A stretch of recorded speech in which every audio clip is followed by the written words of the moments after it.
Shabash, ni tarehe 30 mwezi wa Januari mwaka 2026. Kesho kutwa tutaingia mwezi ya wapendanao, mwezi wa Februari, Valentino, na tutaangazia matukio makuu ya wiki hii katika mawimbi ya michezo. Na ni kwamba wiki hii kumepigwa mechi ya klabu bingwa barani Ulaya, ambapo Arsenal na Chelsea na Tottenham Hotspur pamoja na timu ya Liverpool kutoka ligi ya Uingereza wameshajikatia tiketi yao ya awamu ya 16 bora ya raundi ya klabu bingwa bara Ulaya. Timu 8 tayari zimeshajichukulia nafasi yao ndani ya kipute cha bingwa barani Ulaya. Na kando na hayo ni kwamba kulishuhudiwa mechi katikati ya wiki hii ya FKF SportPesa League, na ni kwamba Bandari akiwa nyumbani kule Mbaraki, kaunti ya Mombasa, akamtitiga bingwa mtetezi Kenya Police goli lake Darius Msaga, ambalo liliweza kumsaidia Bandari kumtandika Kenya Police. Na katika matukio makuu ya wiki hii ni kwamba timu ya taifa ya Senegal pamoja na Morocco wote wamepigwa adhabu. Morocco ambao walikuwa wenyeji wa michuano ya kombe la mataifa ya AFCON 2025 walipigwa adhabu na shirikisho la soka hapa Afrika, CAF, kwa kuvunja nidhamu pamoja na Senegal.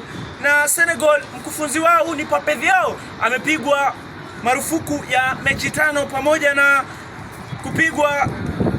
kupigwa faini ya takriban $100,000. Naye mchezaji Iliman Ndiaye, huyu ni mchezaji wa Senegal, ameweza kupigwa marufuku kwa mechi 2 rasmi za CAF, pamoja na Ismaila Sarr ambaye ameweza kupigwa marufuku ya mechi 2 kwa kosa la kumkosea mwamuzi. Naye mchezaji wa Morocco, huyu ni Achraf Hakimi, nahodha, pia ameweza kupigwa marufuku ya mechi 2 na shirikisho la soka hapa Afrika, CAF, pamoja na Ismail Saibari, yule mchezaji ambaye alikuwa amenaswa na kamera kwa kuliiba lile taulo la mlinda lango wa Senegal Edouard Mendy, ameweza kupigwa marufuku ya mechi 2 pamoja na faini ya takriban $100,000 na takriban $303,300 za Kimarekani. Timu ya taifa ya Morocco ameweza kupigwa faini na shirikisho la soka barani Afrika, CAF, na nao Senegal wameweza kupigwa takriban $615,000 kwa kosa la nidhamu, na shirikisho la soka la Senegal liliweza kupigwa faini ya takriban $300,000 kutokana na ukosefu wa nidhamu kwa mashabiki wao. Na tukiweka pembeni ya ukosefu wa nidhamu, siku hiyo ya fainali ya AFCON 2025 iliyopigwa mwezi huu tarehe 18 kule uga wa Prince Moulay Abdellah, kulishuhudiwa vimbwanga na misukosuko. Tukiweka pembeni ya AFCON, na sasa tuangazie ligi ya klabu bingwa bara Ulaya, ambapo wiki hii kulipigwa takriban mechi 18 ambapo Real Madrid walipoteza kwa magoli 4-2 dhidi ya Benfica yake Jose Mourinho ambaye alikushawahi kuwanoa makali Real Madrid. Goli la 4 lilitoa kimiani na Trubin, mlinda mlango wa timu ya Benfica, na kutokana na ushindi huo walitinga awamu ya 16 bora, ingawaje watapiga mechi za mchujo. Nao Inter Milan na timu ambazo zimeshafuzu rasmi ndani awamu ya 16 bora ni Arsenal, ambao walishinda dhidi ya Kairat Almaty magoli 3-2.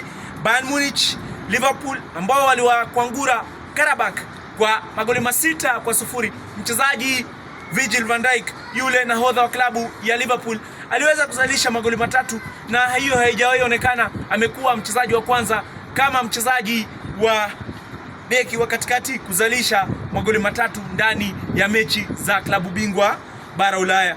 Na Tottenham Hotspur wamefuzu ndani ya hatua ya 16 bora pamoja na Barcelona baada ya kuwatitiga Copenhagen. Nao Chelsea walitoka nyuma na kusajili ushindi muhimu wa magoli 3-2 dhidi ya Napoli kule nchini Italiano ndani ya uga wa Stadio Diego Armando Stadium. Na Sporting Lisbon pia wapo ndani ya hatua ya 16 bora pamoja na Manchester City yake Pep Guardiola. Hii ni baada ya ushindi wa magoli 2-0, magoli ambayo yaliweza kufungwa na Ryan Cherki na Erling Haaland dhidi ya timu ya Galatasaray ya Uturuki.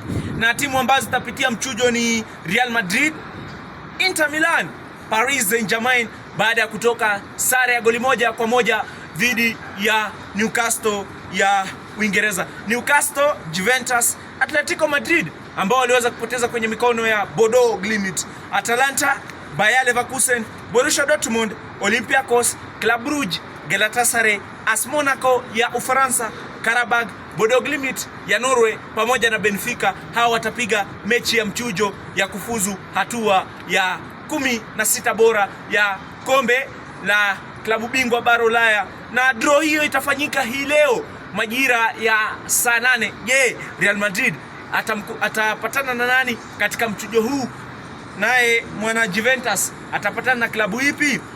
Na sasa tukiachana na hayo ni kwamba wikendi hii kutapigwa mechi ya 24 ndani ya ligi ya EPL ambapo Brighton watawakaribisha Everton kesho ndani ya uga wa American Express. Leeds United wavaane na Arsenal ugani Elland Road, na mkondo wa kwanza utamatika kwa magoli 5-0. Je, Arsenal watamtitiga tena Leeds United? Chelsea wako nyumbani Stamford Bridge watamkaribisha majirani wao London West Ham United majira saa 2:30. Nao Liverpool majira saa 5 wawakaribishe Newcastle United ugani Anfield. Na sasa Jumapili kitaeleweka ambapo Man United watawakaribisha Fulham ugani Old Trafford. Man United ambao wamesajili ushindi 2 kwa mechi 2 ambazo zimetamatika ndani ya uongozi wake Michael Carrick. Nottingham Forest watakipiga dhidi ya Crystal Palace ugani City Ground. Tottenham Hotspur wawakaribishe Manchester City. Hii ni mechi kubwa ya weekend hapo kesho, manake Tottenham Hotspur mkondo wa kwanza ulitamatika 2-0, walimtandika Manchester City kule nyumbani Etihad Stadium, na weekend hii watakipiga dhidi ya Manchester City. Na ligi hapa nyumbani FKF SportPesa League ni kwamba Shabana atakipiga dhidi ya Bandari, yani Bernard Mwalala yule mkufunzi mkuu wa klabu ya Bandari atakipiga dhidi ya klabu ambayo ni ukishawahi kuinoa kama mkufunzi, kama naibu mkufunzi. Morangasil dhidi ya APS Bomet majira ya saa 9. Gor Mahia wavane na Sofapaka hiyo kesho ugani Kasarani majira ya saa 10. Tusker wakaribisha Posta Rangers kule SportPesa Arena. Nao Kakamega Homeboys hawa ni Abana Bengo wakipiga dhidi ya Marashuga ugani Buhungu majira ya saa 8. Na kufikia hapo sina budi ila natamatisha. Hiyo imekuwa ni mawimbi ya michezo na mwana michezo Davidoski wa Floski DM David Mkuna. Nimeshagonga gogo, natumai umetega sikio ndi ukasikiliza mlio wake. Umeandamana nami sako kwa bako kuanzia utandu na nimefikia ukoko. Sina budi ila natamatisha. Mungu aridhie tukutane na wewe angalau wiki ijayo panapo majaliwa. Kwa kadri neema itakavyotupatia nafasi nitadunda na mengi zaidi. Bye bye.